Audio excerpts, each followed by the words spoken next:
এই মানুষগুলোর এখন দেখা যাচ্ছে এদের সাথে যোগসূত্র ছিল পরিমণি। এই কথা বলছেন না কেন? এটা আজকে বের হয়েছে স্বামী কায়সার। এই মহিলা বিভিন্ন মুরব্বী মানুষের ঘুম পাড়িয়ে তারপরে ঘরে যেত। বলেন সুবহানাল্লাহ। অন্য কোন সেনা যদি নাও হয়, যে হাতের সেনা, মুখের সেনা, এই কথা বলছেন না কেন? এই সমাজটা ঘুণে ধরে গেছে। আল্লাহর ইসলামের বিধানগুলো এরা এত খারাপ দৃষ্টিতে দেখে। কেউ যদি সংসার 2টা 3টা 4টা করে, ও বলে যে চরিত্র খারাপ। আরে ভাই, চরিত্র ভালো, ও তোর মতো হোটেলে রাত কাটায় না। কথা বলে না কেন?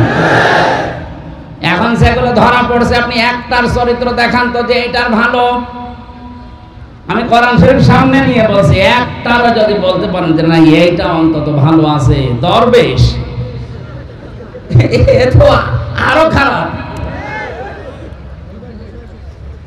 মুরব্বী মানুষ অন্যের বউ আল্লাহ রাস্তায় নিয়ে চলে গেছে। বয়স 85 বছর, শরীর চলে না, অথচ হাতের সেনা, মুখের সেনা, চোখের সেনা, বাকি লজ্জা স্থানের সেনা যদিও করতে নাও পারে, তাও হাতের সেনা চালাচ্ছে। এই মানুষগুলো আবার মানবাধিকারের কথা বলে যে না আমরা একটা ছাড়া 2টা বিয়ে করি না। এটা টাটকা শয়তান। তোর তো পদ্ধতি জায়েজ আছে 4টা পর্যন্ত, তোর লাগলে 4টা করবি, তুই সেনা করিস কেন? ভাই কথা বলে না কেন? আমার যখন রিমান্ডে 10 দিন নিয়েছিল, ওই সময় এক মুসলমান অফিসার আমারে বলছে আপনার আকিস গ্রুপের মালিক এই যে ডাক্তার মহিউদ্দিন, উনি 4 বিয়ে করেছে, উনি মানবাধিকার লঙ্ঘন করেছে। কেন? একটা পুরুষ যদি 4 বিয়ে করতে পারে, তাহলে এক মহিলা 4 বিয়ে করতে পারবে না? মানে একটা মহিলা যদি 4 বিয়ে করে, তো সন্তান হলে কোনটার বাবা বলবে? আমারা বলছে ডিএনএ টেস্ট করে যে এটার আসল, ওইটা বলবে বাবা। কত বড় শয়তান দেখছে! কোরআনের ভুল ধরিস। ওই দিন আমার সামনে বলছে আল্লাহরও ভুল আছে, অথচ নাম সুন্দর, রাকিবুল ইসলাম। কি সুন্দর নাম দেখেছেন? এখন পালিয়েছে। আমার মনে হয় এখন থাকলেও মানুষ পিটিয়ে মেরে ফেলত।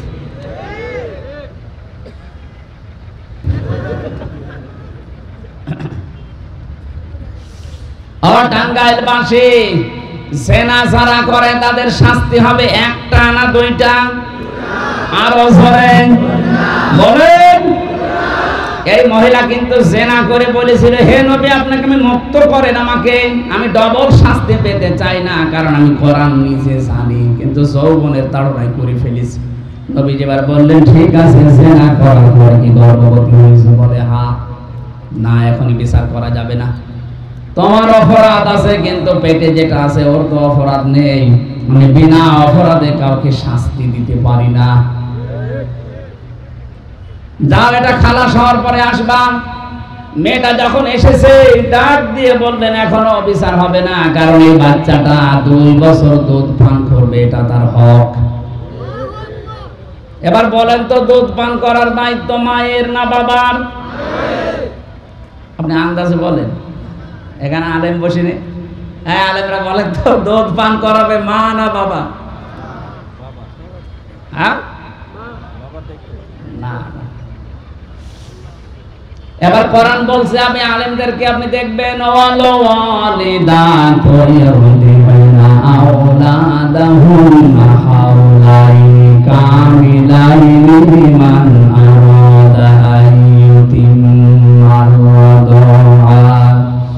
সূরা বাকারা 2 নম্বর পারা 17 নম্বর পৃষ্ঠার 1ম নম্বর লাইনের 232 নম্বর আয়াত প্রথম অংশে আছে। আল্লাহ লিমান আরাদা আইয়ুতিম্মার রাদা, এটা মুযাক্কার দিয়েছেন নাকি মুয়ান্নাস? মুযাক্কার দিয়েছেন। পুরুষ, পুরুষের কোন মেশিং পত্র আছে? যাদের অন্তত পুরুষ মানুষ তারা তো বলতে পারেন আমাদের আছে। আল্লাহ আমার পুরুষ মানুষের শব্দ দিলেন কেন? সন্তানের জন্য দুধ খাওয়ানোর যত রকমের খরচপাতি আছে, যত রকমের অর্থনৈতিক বিষয়, সব দায়িত্ব আল্লাহ বাবাকে দিয়েছেন। মায়ের কোনো দায়িত্ব নেই। উনি যদি পান নাও করায় তো ওনার গুনাহ হবে না। কথা বলেন এখন। এজন্য ওই জামানার নিয়ম ছিল সন্তান হওয়ার পরে পাঠিয়ে দিত বাবা। 2 বছর আগে দুধ খাওয়ানোর যত খরচ আছে বাবার পক্ষ থেকে দেওয়া হতো। এইটাই নিয়ম ইসলামের। আমার মনে হয় মাইকে বলা এটা ঠিক হলো না, কারণ আমারও তো 40 দিন আগে একটা বাচ্চা হয়েছে। ম্যাডাম যদি লাইভ দেখে বলবে ঠিক আছে তোমার মেয়ে তুমি নিয়ে যাও, নয়তো এক একটা মেয়ের জন্য 5 লাখ টাকা করে দেওয়া লাগবে। ও সাথে আমার তাই দেওয়া লাগবে, কারণ মেয়ে তো আমার বাঁচানো লাগবে। কথা বলে না কেন? যেহেতু আমার মেশিন পত্র নেই, আল্লাহ ওনাকে দিয়েছে। সম্মানিত মা বোনেরা, আপনাদেরকে এখানে ছোট্ট একটা কথা বলছি, যারা নিজেদের বডি ফিগার, নিজেদের শরীর স্বাস্থ্য নষ্ট হয়ে যাবে, খারাপ হয়ে যাবে, এই নিয়ত করে সন্তানকে দুধ দিতে চান না।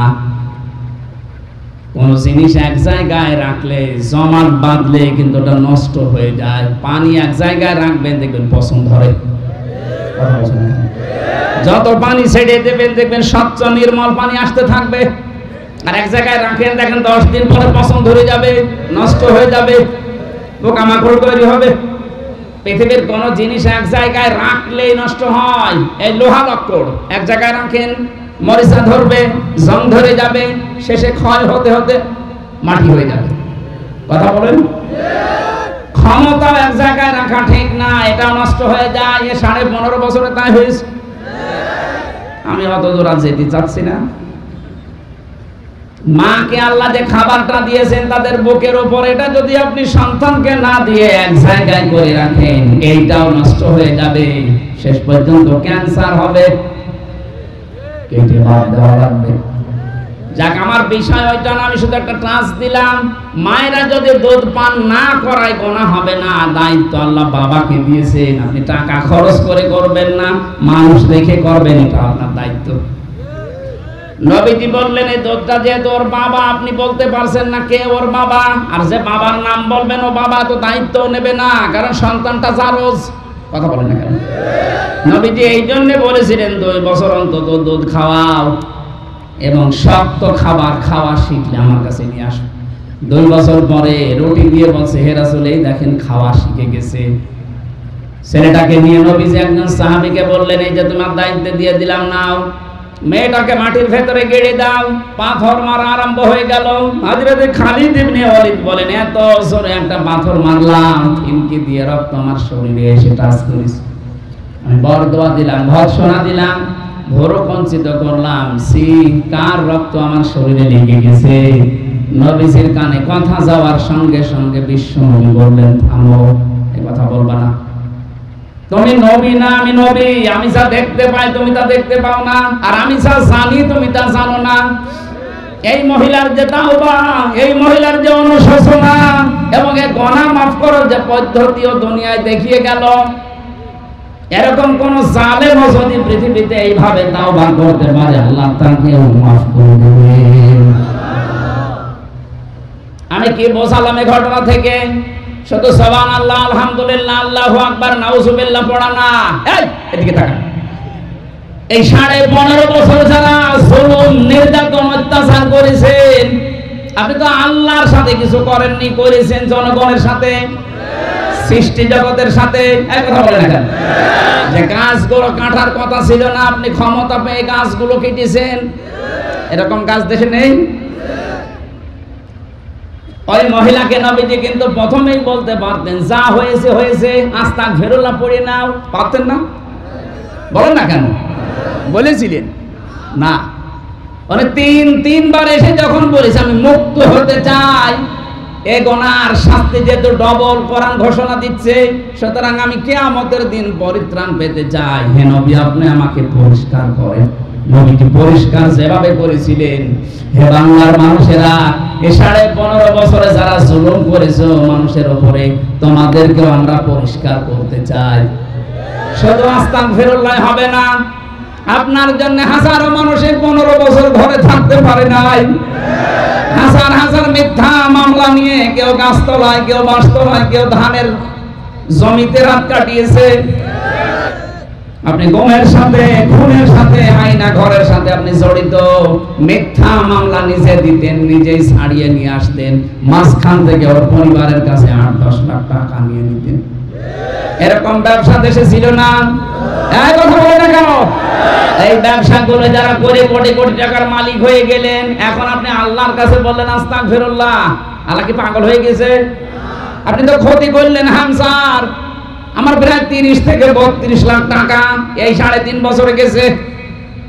আমি চাই এই ক্ষতিপূরণ আমাকে দেওয়া লাগবে, যেহেতু আমি নির্দোষ, আদালত কর্তৃক প্রমাণিত আমার কোনো দোষ পাইনি।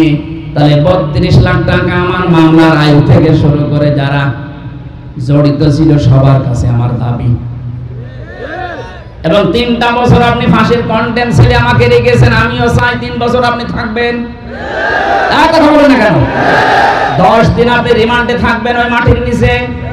এতগুলো কাজ করার পরে বলেন আস্তাগফিরুল্লাহ, যান। এইভাবে যদি আপনি অপরাধের তাওবা না করেন, এই দেশে সামনে যারা আসবে তারা আরো ভয়ঙ্কর জালেম হবে। আমরা চাই এই তওবা হোক। আমি কথা বোঝাতে পেরেছি? খালি বলো হুজুর দোয়া করেন আমি ভালো হয়ে যাচ্ছি, আস্তাগফিরুল্লাহ। আরে আস্তাগফিরুল্লাহ কার কাছে পড়িস? তুই কি আল্লাহর কাছে দোষ করলি এদের কাছে? হাজারো ইমাম বাধ্য হয়ে তোর কারণে, তোর জুলুমের কারণে কথা বলতে পারেনি। এরকম আলেম দেশে ছিল না? বায়তুল মুকাররমের মতো জায়গায় বসে বসে কোরআনের সঠিক ব্যাখ্যাগুলো যদি দিত, এই দেশটা আরো আগে স্বাধীন হয়ে যেত। ওখানে বসে বসে ম্যাও ম্যাও করে আর কওমি জননী নাম দেয় জালেমের। জেলখানার ভেতরে মাওলানা মামুনুল হক সহ যতগুলো আলেম, 76 জন আলেম ছিল।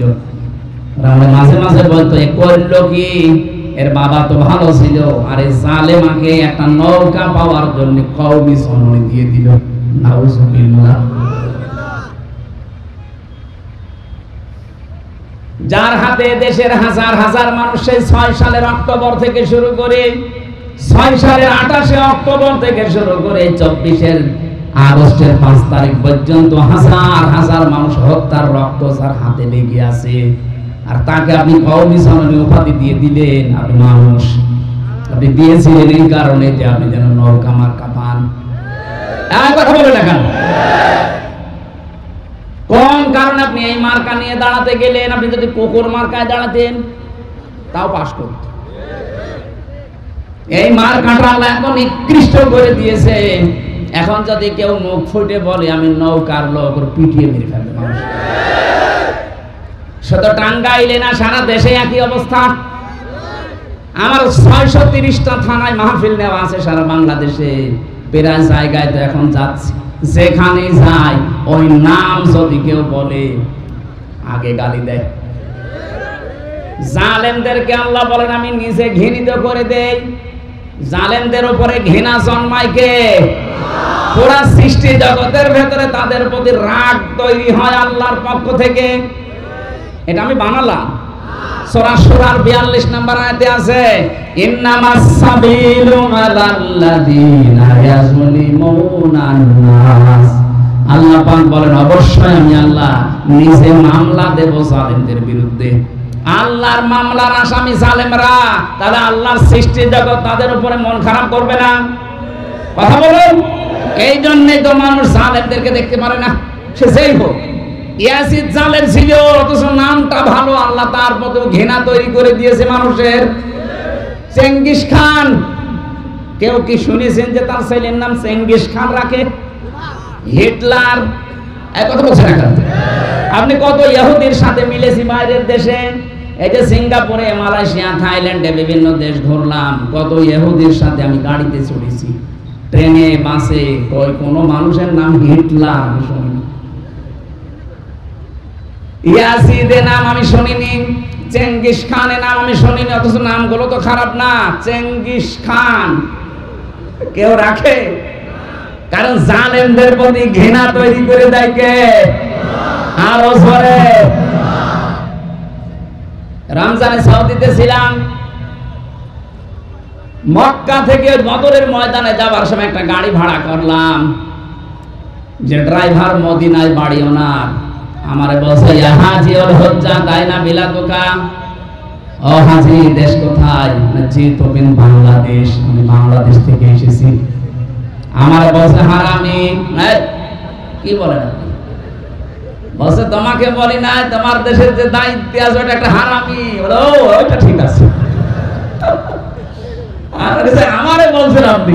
না, তুমি ওই দেশের মানুষ দেখেছেন, এই দেশে বাড়ি, আমারে পর্যন্ত চোখ গরম করে হারামি বলছে, অথচ জীবনেও দেখিওনি।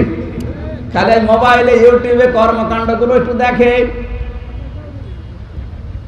এখান থেকে ৬,০০০ কিলোমিটার এত দূরের মানুষের ভেতরে আল্লাহ ঘৃণা তৈরি করে দিয়েছে। এটা হামজা তৈরি করেছে না আল্লাহ। আমরা যারা এরকম জুলুম না করি, আমাদের প্রতি আল্লাহ ঘৃণা তৈরি করে দেবে এই সৃষ্টি জগতের। কথা বলেন ঠিক কিনা? এজন্য আমি আপনাদেরকে যেন বিপদে না পড়েন বাঁচাতে চাই। সত্যি আপনাদের ভালোবাসি। আপনারা এখনো যদি নিজেকে মুক্ত করতে চান, ওই মহিলার মতো শাস্তিটা নেন। চুরি করেছেন, হাত কেটে দেওয়া হবে। কথা বলছে না? আমার মনে হয় এই বিধানটা যদি বাংলাদেশে জারি হয়, যে 350 এমপির একটারও হাত থাকার কথা। আপনি জেনা করেছেন, আপনাকে ওই মহিলার মতো কি পাথর নিক্ষেপ করে বিদায় করা হবে। এইটাও যদি এদেশে কোরআনের এই আইনটা, সূরা নূরের আইন, এটা যদি চালু হয়, এই দেশে বহু মানুষকে আপনি মাথা খুঁজে পাবেন না, শুধু বডি। যারা এই চাঁদাবাজির সাথে জড়িত ছিল, এক বেলা ভাত খেতে পারে না, অথচ 15 বছরের ব্যবধানে এখন কত কোটি কোটি টাকার মালিক তারা। এই মানুষগুলো শাস্তি, যাদের কাছে যা করেছেন তার আগে ফেরত দিয়ে দেন। ওই ক্ষতিপূরণ তাকে দেওয়া লাগবে। যাকে বৈষম্যের শিকার করে 15 বছর তার চেয়ারে বসতে দেননি, তাকে ওই জায়গায় আগে পৌঁছিয়ে দেওয়া লাগবে। এই কথা বলছেন না?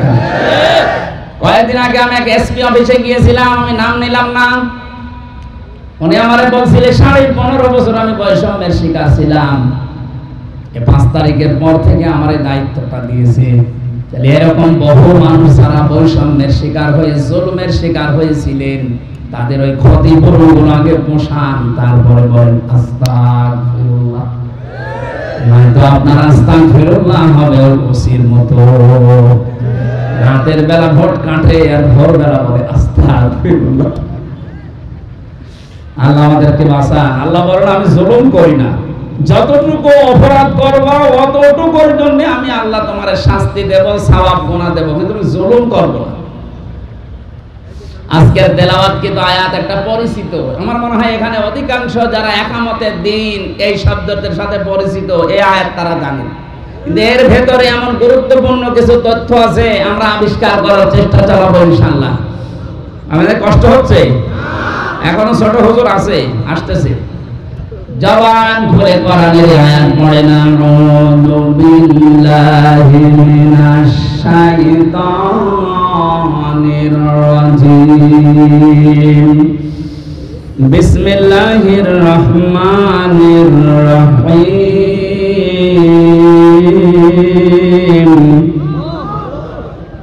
কুল ইন্না সালাতি ওয়া নুসুকি ওয়া মাহইয়ায়া ওয়া মামাতি লিল্লাহি রাব্বিল আলামিন। হযরত ইব্রাহিম আলাইহিস সালাম আমাদের জাতির পিতা যিনি, তাকে আল্লাহ এই কথাগুলো শুনিয়েছেন। আল্লাহ পাক বলেন, নবী আপনি বলুন, কুল ইন্না সালাতি ওয়া নুসুকি ওয়া মাহইয়ায়া ওয়া মামাতি লিল্লাহি রাব্বিল আলামিন। আমি আমার নামাজ, আমার কুরবানি, আমার এই যে বেঁচে আছে জীবনটা, আমি যখন মারা যাব, মরণের আগ পর্যন্ত যা আছে আমার দুনিয়ায় সব আল্লাহর জন্য দিয়ে দিলাম। বলেন সুবহানাল্লাহ। 4টা কথা আল্লাহ আয়াতে জানিয়েছেন, শেষে জানিয়েছেন লা শারিকা লাহু ওয়া বিযালিকা উমিরতু। আমি শিরক করি না, আমাকে এই নির্দেশ দেওয়া হয়েছে, ওয়ানা আউয়ালুল মুসলিমিন, আর আমি প্রথম মুসলমান আত্মসমর্পণকারী। এটা বাংলা অর্থ ছিল। এবার আসেন তো শব্দের ভেতরে আল্লাহ কি কি দিয়েছেন। প্রথমে আল্লাহ বলেন, ও হে নবী আপনি বলুন, ইন্না অবশ্যই, সলাতি আমার নামাজ। নামাজ কার? না, নামাজ আল্লাহর। এই শব্দটা পুরা কোরআনে এক জায়গায় আছে শুধু, ফাসাল্লি লিরাব্বিকা। হে নবী নামাজ পড়েন আপনার রবের জন্য। কার জন্য? শুধু এক জায়গায় পাবেন, বাকি যত জায়গায় সালাতি এক আলিফ টান দেওয়া আছে, এটা আপনার নিজের নামাজের কথা বলা হচ্ছে যে অবশ্যই আমার নামাজ। তার মানে আমি যেটা আদায় করি এই নামাজ বলতে শুধুমাত্র এই দাঁড়িয়ে থাকা, রুকু দেওয়া, সেজদা দেওয়া না। এটা একটা কঠিন প্রশিক্ষণ। নামাজ একটা কঠিন প্রশিক্ষণ, ট্রেনিং। এটাকে আমি নিজে বলছি বানিয়ে? বলেন বলেন। ওয়াস্তাঈনু বিস-সাবরি ওয়াস-সালাহ ওয়া ইন্নাহা লাকাবীরাতুন ইল্লা আলাল খাশিঈন। সূরা বাকারার ভেতরে আছে, আল্লাহ পাক বলেন ধৈর্য ধারণ করার মাধ্যমে আর সবরের মাধ্যমে আমি আল্লাহর কাছে তোমরা সাহায্য চাও। পৃথিবীতে যত কাজ আছে সবচাইতে বড় কঠিন কাজ নামাজ। কে বলছেন? ওয়া ইন্নাহা লাকাবীরাতুন, অবশ্যই নামাজ একটা ভারী বস্তু, কঠিন একটা বিষয়। ইল্লা আলাল খাশিঈন, কিন্তু যে মানুষগুলো আল্লাহকে ভয় করে তাদের জন্য এটা মোটেও কঠিন না, ভার না, এটা আল্লাহ সহজ করে দেয়। আল্লাযীনা ইয়াযুন্নুনা আন্নাহুম মুলাকু রাব্বিহিম ওয়া আন্নাহুম ইলাইহি রাজিউন। যারা এই বিশ্বাস করে দৃঢ়ভাবে যে আমাদের রবের কাছে আমাকে দাঁড়াতে হবে আর সর্বপ্রথম আল্লাহ আমাকে জিজ্ঞাসা করবে, আউয়ালু মা ইউহাসাবু বিহিল আবদু ইয়াউমাল কিয়ামাতিস সালাত। ও হামজা, নামাজ পড়তে কিনা বল। কে বলছে? এই প্রথম প্রশ্ন জিজ্ঞাসা করা হবে, নামাজ পড়তে কিনা বল। এখান থেকে আমি যেটা শিক্ষা বের করেছি, নামাজ শুধুমাত্র দাঁড়ানো, 5 ওয়াক্ত নামাজে যাওয়া আর এই যে রুকু সেজদার যে ট্রেনিং দেওয়া, এইটাই না। এখান থেকে আমার আল্লাহ 27টা বিষয় আপনাকে নিতে বলছেন। এই 27টা বিষয় যদি কোনো মানুষ নামাজি নিতে পারে, ওই মানুষের ভেতর থেকে 3টা জিনিস আল্লাহ দূর করে দেবেন। প্রধানত কয়টা? আরো জোরে বলেন। এবার আপনি মিলান তো আপনার ভেতরে 3টা আছে কিনা। সূরা মাআরিজের ভেতরে পাবেন, ইন্নাল ইনসানা খুলিকা হালুআ ইযা মাসসাহুশ শাররু জাযুআ ওয়া ইযা মাসসাহুল খায়রু মানুআ ইল্লাল মুসাল্লিন। রব্বুল আলামিন বলেন, অবশ্যই আমি মানুষকে হালুয়া বানিয়েছি। কি এই কি বললাম? হালুয়া মানে ভর্তা। হালুয়া মানে অবশ্যই রুটি দিয়ে খায়। ইন্নাল ইনসানা খুলিকা হালুআ, অবশ্যই মানুষকে তৈরি করা হয়েছে হালুয়া। হালুয়া মানে প্রথম অর্থ হচ্ছে হালুয়া মানে অস্থির। হালুয়া মানে কি? আরো জোরে বলেন। মানুষের ভেতরে অস্থিরতা কাজ করে সব সময়, সব সময় অস্থির মানুষ। ইযা মাসসাহুশ শাররু জাযুআ, যখন কোন অমঙ্গল তাকে স্পর্শ করে, কোন দুঃখ বেদনা কষ্ট তার কাছে আসে, তখন লোকটা হতাশ হয়ে পড়ে। এটা মানুষের স্বভাব, আমাদের ভেতরে নেই। আরো জোরে বলেন বলেন। সব মানুষের ভেতরে, দুনিয়াতে 750 কোটির উপরে মানুষ, সবার ভেতরে এইগুলো আছে। মানুষ অস্থির, সব সময় ব্যস্ত, সব সময় মানুষের ভেতরে অস্থিরতা কাজ করে। 2 নম্বরে মানুষ বিপদ আপদে পড়লেই হতাশ হয়ে পড়ে। ওইদা মাসসাহুল খায়রু মানুআ, মানুষ যখন কল্যাণ কিছু পায়, ভালো কিছু পায়, নিয়ামত পায়, তখন কৃপণ হয়ে যায়। এই গুণগুলো কাদের? এটা ক্লাস চলছে না? এই গুণগুলো কাদের? মানুষের। বলেন বলেন। বলতে বলতে এবার আল্লাহ বলেন ইল্লাল মুসাল্লিন, কিন্তু মুসাল্লিদের গুণ থাকবে না। আমার প্রশ্ন, আমরা যারা এখানে নামাজ আদায় করি তাদেরকে মুসল্লি বলা হয়, এই গুণ আমাদের ভেতরে আছে না নেই? তাহলে আল্লাহর কথা ঠিক না? আল্লাহ বলেন কোন মুসল্লি জানো? আল্লাযীনা হুম আলা সালাতিহিম দাইমুন। বলেন আল্লাহু আকবার। পৃথিবীতে ওই মুসল্লিদের ভেতরে এই গুণগুলো থাকবে না যেই মুসল্লিরা তাদের নামাজে নিয়মিত। 3 ওয়াক্ত পড়ে 2 ওয়াক্ত পড়ে না এমন না। নামাজের ভেতরে যারা নিয়মিত, দাইমুন, এর ভেতরে যারা নিমজ্জিত থাকে, লেগে থাকে এবং এখান থেকে পঠিত বিষয় এবং এই যে শারীরিক যে বিষয়গুলো আছে এগুলো মানুষ শিক্ষা নিয়ে অর্জন করে। পঠিত বিষয় একটা আর প্র্যাকটিক্যাল বিষয় একটা। 5 ওয়াক্ত আযান হবে, নামাজে যাবেন, আসবেন, দাঁড়াবেন, রুকু, সেজদা, সালাম ফেরানো, এগুলো একটা ব্যায়াম। এগুলো কি? এগুলো শারীরিক ভাবে আপনি করছেন। আর মুখ দিয়ে কিছু উচ্চারণ করা লাগে, আল্লাহু আকবার থেকে শুরু করে সালাম ফেরানো পর্যন্ত যা বলবেন এগুলো পঠিত ইবাদত। এই পড়াটার ভেতরে আমি 27টা শিক্ষা পেয়েছি। এটা তাফসীরে ফি জিলালিল কোরআনে পাবেন। আল্লাহ রাব্বুল আলামিন বলেন, মান জাবিল হাসানাতি ফালাহু আশরু আমসালিহা। হে নবী, পৃথিবীতে কোন মানুষ যদি একটা নেকির কাজ করে, মহান আল্লাহ দয়া করে ওটা বৃদ্ধি করে 10 গুণ বৃদ্ধি করে দেন। অমান জাবিস সাইয়্যাতি ফালা ইউজসা ইল্লা মিসলাহা ওয়া হুম লা ইউজলামুন। কিন্তু কোন মানুষ যদি জুলুম করে, অন্যায় করে, পৃথিবীতে সাইয়্যাত পাপের কাজ যদি কোনো মানুষ করে, আমার আল্লাহ তাকে যতটুকু পাপ করবে অতটুকু পরিমাণে শাস্তি দেবেন। সবচাইতে আনন্দের বিষয়ে আল্লাহ তার উপরে জুলুম করবেন না। এই যে শেষের শব্দটা, জুলুম করেন না আল্লাহ, এটা যে এত নিকৃষ্ট শব্দ আল্লাহর কাছে। আল্লাহর সাথে কেউ যদি জুলুম করে আল্লাহ হয়তো তাকে মাফ করে দেবেন, কিন্তু সৃষ্টি জগতের কারো সাথে কারো যদি জুলুম হয়ে যায় আল্লাহ তাকে মাফ করবে না যতক্ষণ ওই মাজলুম তাকে মাফ না করে।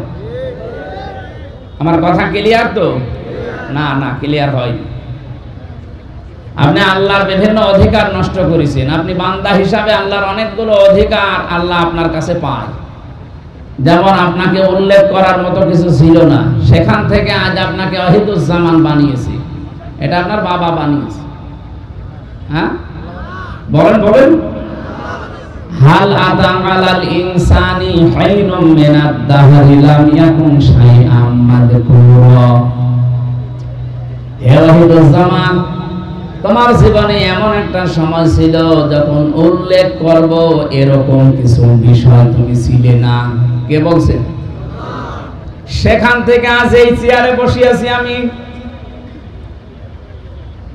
এখানে এককভাবে হয়তো তোমার মা বাবা বিছানায় ছিল, এতটুকুই শেষ। বাকি যা করার আমি আল্লাহ নিজে করেছি।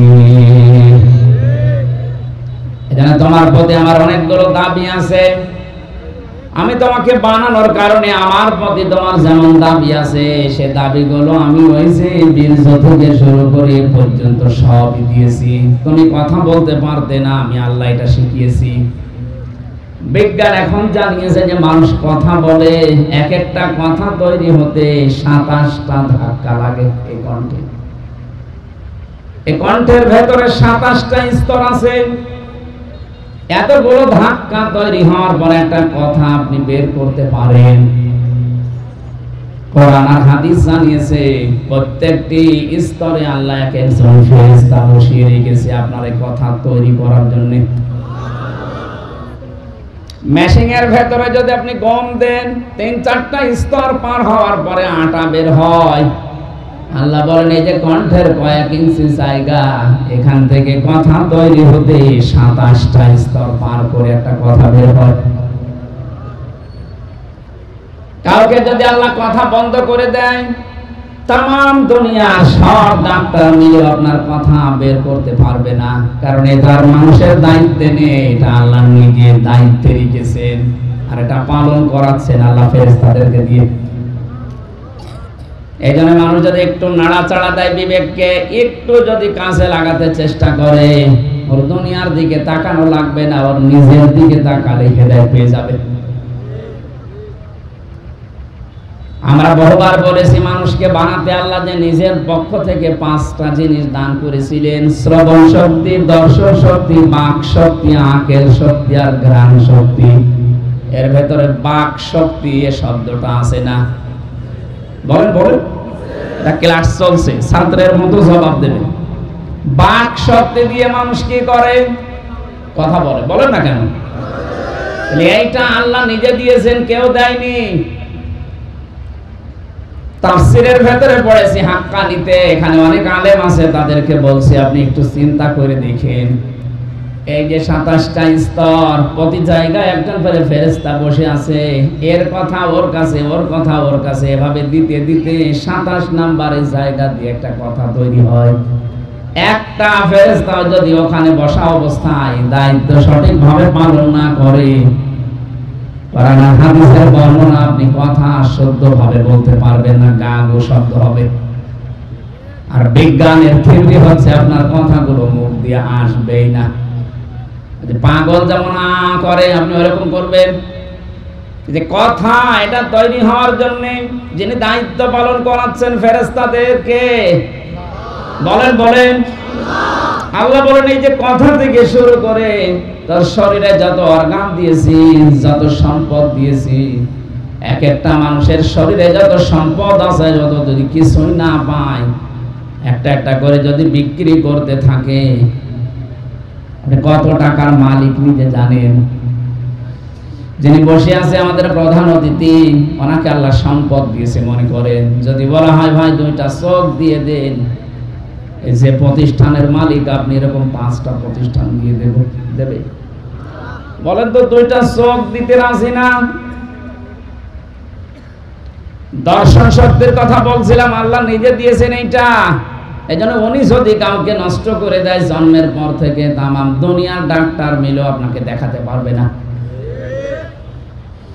আল্লাহ বলেন আমি যে নেই থেকে শুরু করে তোরে হামসা বানালাম, বহু কিছু তোর জীবনে আমার আছে, আমার যেমন আছে তোর জীবনে, আমিও তো তোর কাছে কিছু পাবো। সেই হিসাবে আমাকে তো কিছু দিতে পারলে না, তারপরও আমার বিভিন্ন অধিকারগুলো যখন নষ্ট করে ফেলো, আমি আল্লাহর কাছে যখন ফিরে আসার ঘোষণাও দেয়া যে আমি ফিরে আসতেছি, তখন আমি আল্লাহ মাফ করে দেই।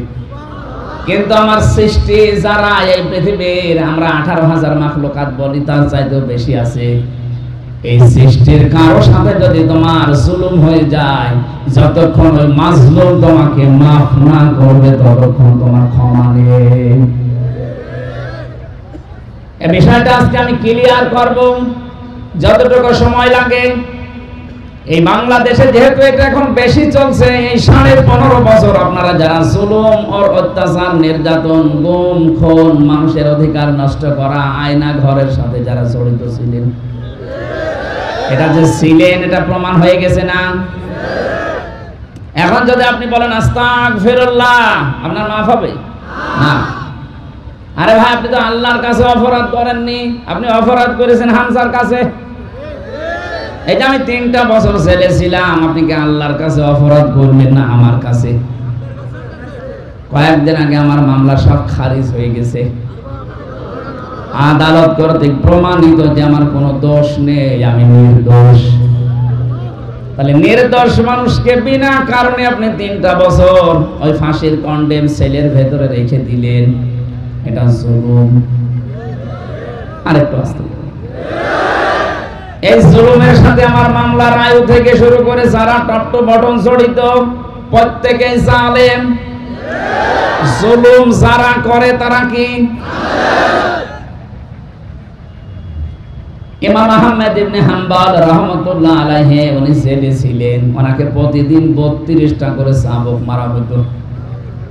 এক কারারক্ষী এসে একদিন বলছে, হুজুর জালেম কাকে বলে? জালেমদের যে বর্ণনা আপনি মাঝে মাঝে এই যে কারাগারে বসে বসে বলেন, লেখেন, তা আমি যে আপনাকে পাহারা দেই, আমি কি জালেমের ভেতরে পড়ি? আমি কি জালেমের সহযোগী হিসাবে পড়ি? আপনি একটু আমাকে বলেন তো। ইমাম আহমদ ইবনে হাম্বল বললেন, আল্লাহর বান্দা, জালেমের সহযোগী বলা হয় তাদেরকে যে মানুষগুলো যারা জুলুম করে তাদের পানি টেনে দেয়, কাপড় পরিষ্কার করে, ঘরদোর পরিষ্কার করে দেয়, নাস্তা বানিয়ে দেয়, চা টেনে দেয়। এই জালেমদের যারা এগুলো খেদমতে আছে তারা হচ্ছে জালেমদের সহকারী। আর তুমি সেটা করছো সহকারী না, তুমি নিজে জালেম। দাঁতে কামড় দিয়ে বলছে, কি প্রশ্ন করলাম আর উত্তর পেলাম কি? প্রশ্ন না করে ভালো ছিল। আমি জানতে চেয়েছিলাম যে আমি কি জালেমের সহযোগী কিনা। এখন তো নিজেই আমি জালেম হয়ে গেলাম। এই জুলুম থেকে মুক্ত হওয়ার জন্য কি করা লাগবে? উনি কয়েকটা টিপস দিয়েছিলেন। আমার এখানে শিক্ষা দেওয়ার বিষয়, এই 15.5 বছরে যে যার জুলুম করেছেন, ওই জুলুম যদি যার সাথে করলেন তার ক্ষতি হয়ে যায়, ওই ক্ষতি পূরণ আপনাকে দেওয়া লাগবে। আমার সাথে এক ওসি ছিল কারাগারে, ওই যে নুসরাত হত্যা মামলা। আমি একদিন আমার ফাঁসির কন্ডেম সেলে বসে বসে তাওবার ব্যাখ্যা করছিলাম। উনি আমার কাছে এসে বলছে, হুজুর যে ব্যাখ্যা দিলেন আমিও তো তওবা করেছি, দেখেন তো আমার তওবা মিলে কিনা। বলেন। যে নির্বাচন গেল আমি বাইরে ছিলাম, রাত 12টার পর থেকে আমার যে এসআই এবং আমার যা আছে আশপাশে কনস্টেবল, এদেরকে নিয়ে আমার আন্ডারে যারা রাত 12টার পর থেকে আল্লাহর নামে ভোট কাটা আরম্ভ করলাম। এই দেখেন কোরআন শরীফ আমার সামনে, এইভাবে বলছি, আমি আল্লাহর নামে ভোট কাটা আরম্ভ করলাম। ফজর পর্যন্ত কাজ করে বাক্স পরিপূর্ণ করে আমি জায়গা মতো পাঠিয়ে দিলাম। এই জন্যই তো দিনের ভোট রাতে হয়েছে। এর প্রত্যেক থানায় একই অবস্থা।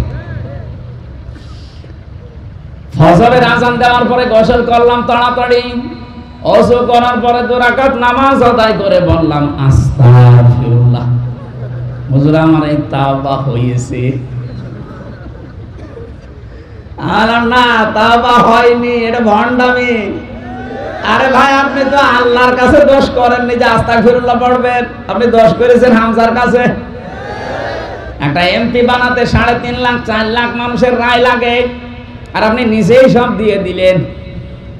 কথা বলেন না? সুতরাং আমার মতো 3.5 থেকে 4 লাখ হামজার কাছে আপনি আগে মাফ চাবেন। আমরা যদি বলি ঠিক আছে যা তোরে ছেড়ে দিলাম, কিন্তু ভয়ঙ্কর বিষয় হচ্ছে আপনি যখন থেকে ভোট কেটেছিলেন তারপরে এই কয় বছরে অনেক মানুষ এই দুনিয়া থেকে বিদায় নিয়েছে। আপনি তাদের কাছে মাফ চাবেন কি করে? সুতরাং জালেমদের অনুসারী যারা ছিল, ফাঁসিবাদের দোসর যারা ছিল, ওদের দুনিয়াও শেষ, আখিরাতও শেষ।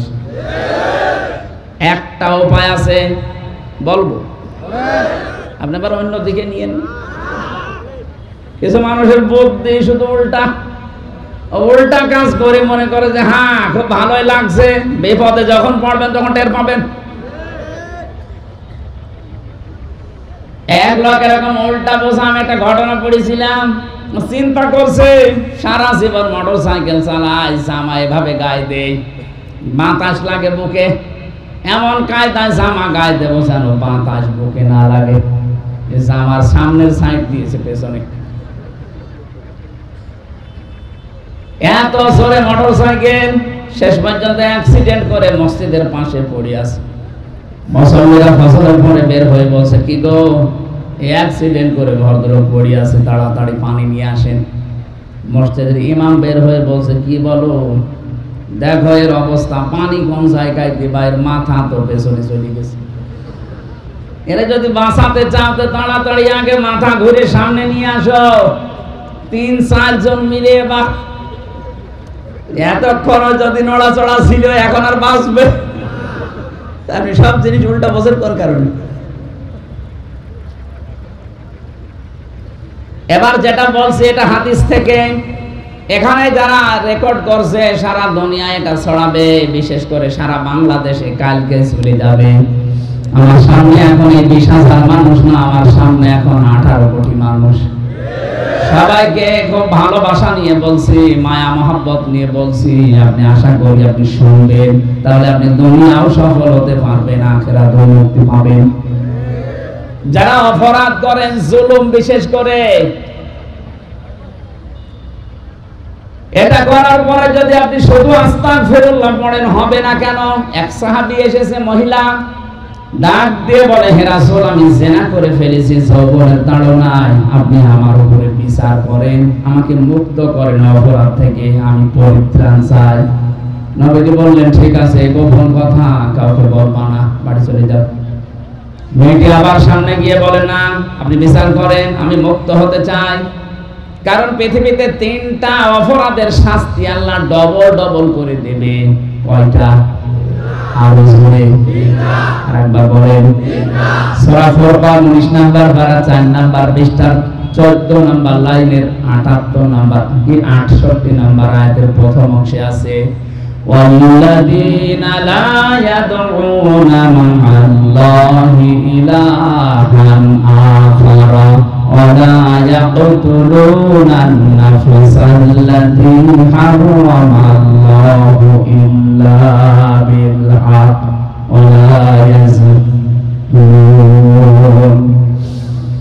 রহমানের বান্দাদের গুনাহগুণ বর্ণনা করতে গিয়ে আল্লাহ জানিয়েছেন, আমি আল্লাহর বান্দা বলে যারা দুনিয়ায় দাবি করবে, তাদের কমপক্ষে জীবনে 3টি কাজ তো থাকবেই না।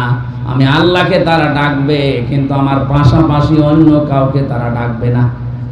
অথচ এই কাজটা বাংলাদেশে বেশি হচ্ছে।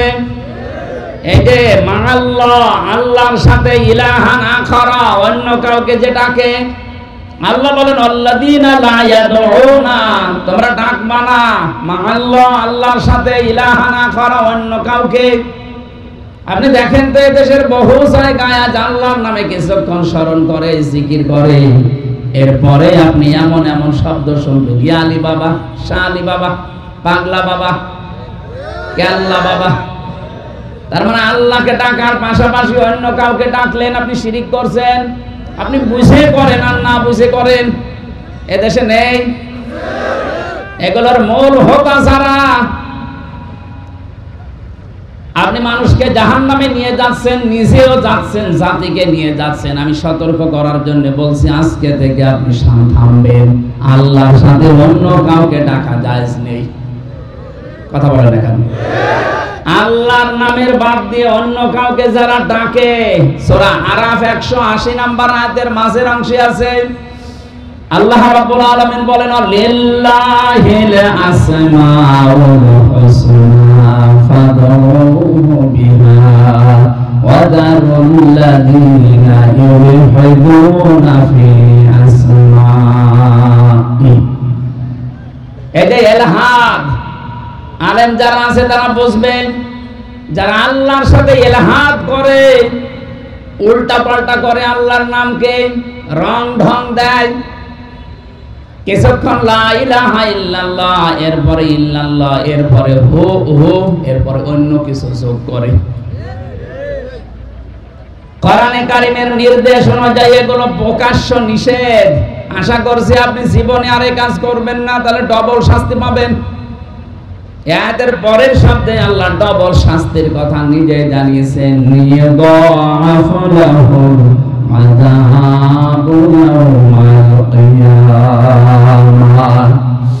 আল্লাহ পাক বলেন ডবল শাস্তি দেব কিয়ামতে।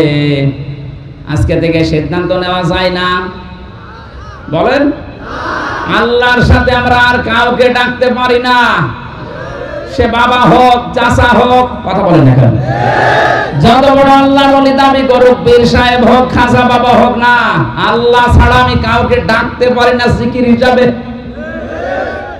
প্রশ্ন আসতে পারে, ওরা জিকির হিসাবে ডাকে না, আল্লাহকে পাওয়ার জন্য ওইটা মাধ্যম হিসাবে, এটাও জায়েজ নেই।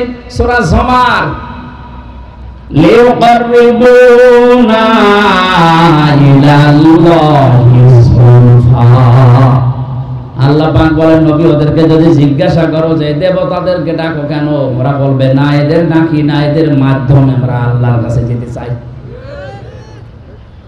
আমি নাম ধরছি একটা, আপনি বেশি নাম না, যে আমার তাহেরি ভাই, যে বিভিন্ন নাম যে জিকির বানিয়েছে, কেল্লা বাবা, শালি বাবা, ফতে বাবা, কত বাবা। এদেরকে আমি জিজ্ঞাসা করবে যে আল্লাহর নামে জিকির করলেন, পাশাপাশি কাদের? ওরা বলবে এদেরকে আমরা ডাকি না, এদের সম্মান মর্যাদা ডাকা ডাকি করি আল্লাহকে পাওয়ার জন্য। ১৫০০ বছর আগে ওই মুশরিকরা যা বলেছে ওরা তাই বলছে। হ্যাঁ বলেন না কেন? আজকে থেকে ভুল পথে আর পা বাড়াবেন না। আল্লাহর সাথে অন্য কাউকে আপনি মিলাবেন না।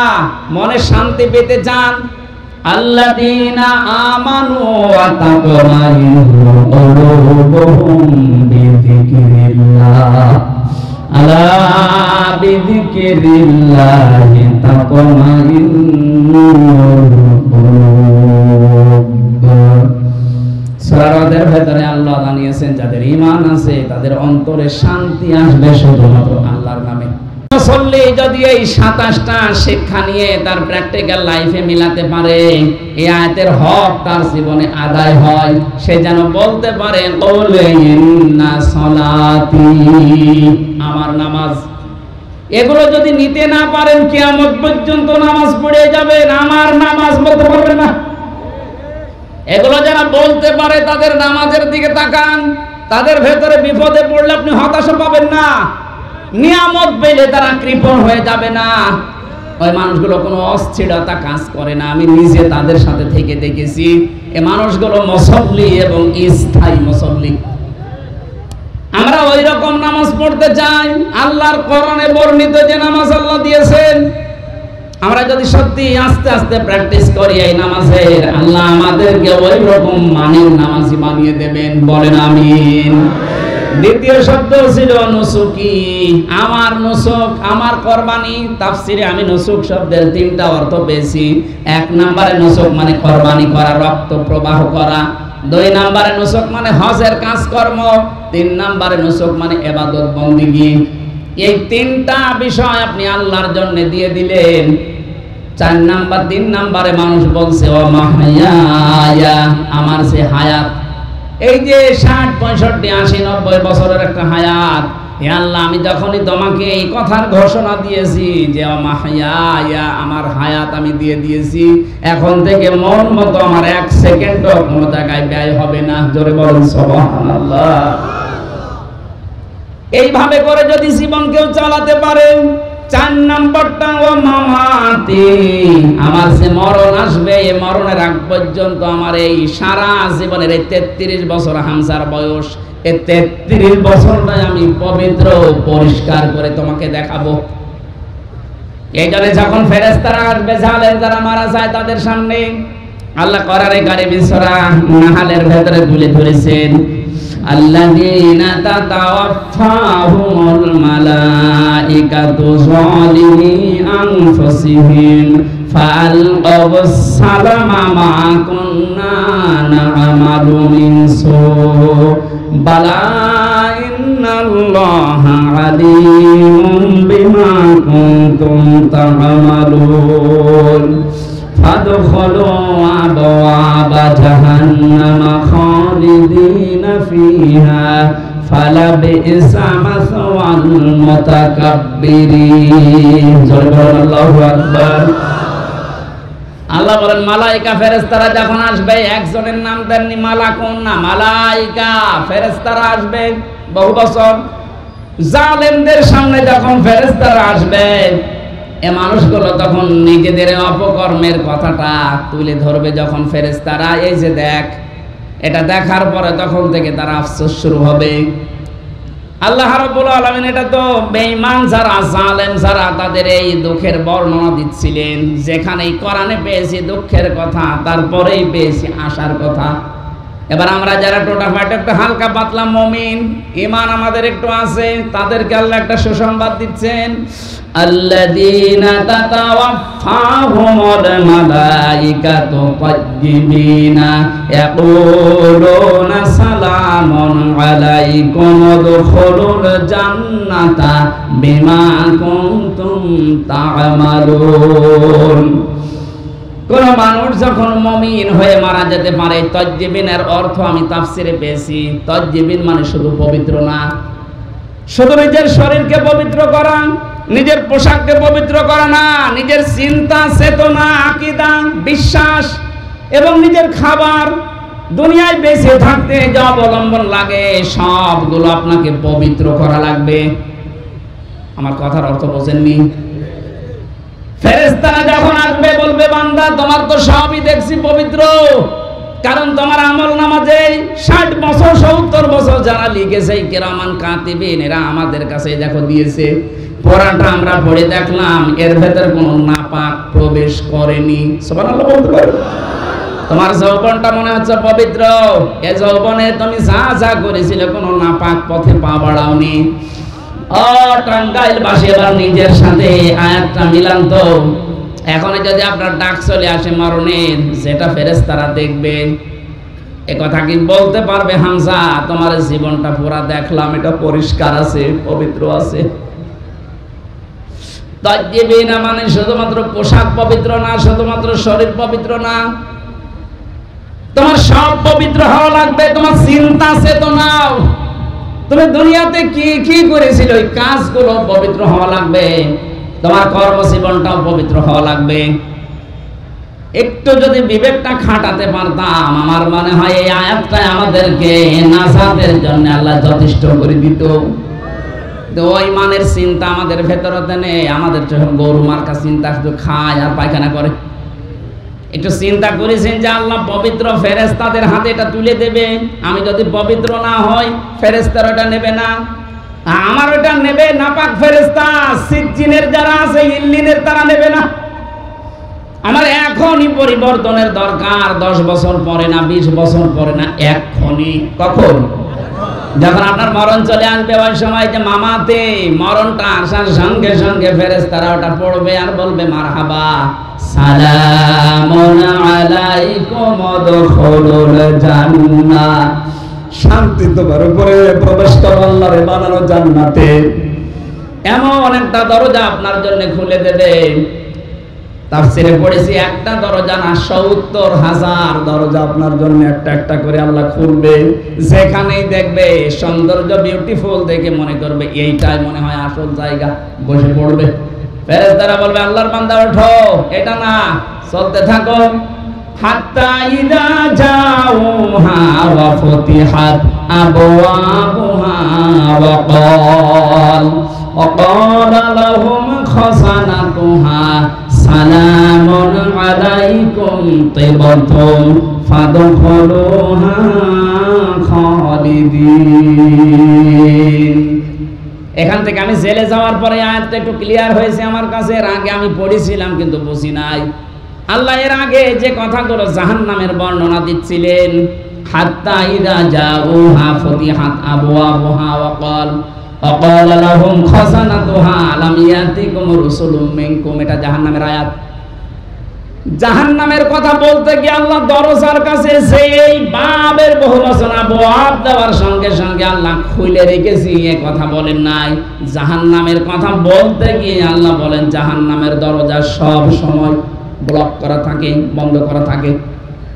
কারাগারকে যেহেতু জাহান্নামের সাথে তুলনা দেওয়া হয়, এই কথা বলছে না কেন? ওটা আল্লাহর কারাগার, জাহান্নাম কার কারাগার? আর এটা দুনিয়ার কারাগার। কারাগারের নিয়মই হচ্ছে, জেলখানার নিয়ম হচ্ছে 24 ঘন্টা কারাগার বন্ধ থাকে, মেন গেটটা। যত রকমের বড় মহারথী আসুক, ফের প্রধানমন্ত্রীও যদি আসে তাড়াতাড়ি করে ঢোকাবে, ঢুকিয়ে আগে তালা মেরে দেবে, আবার বের করবে, আবার তালা মেরে দেবে।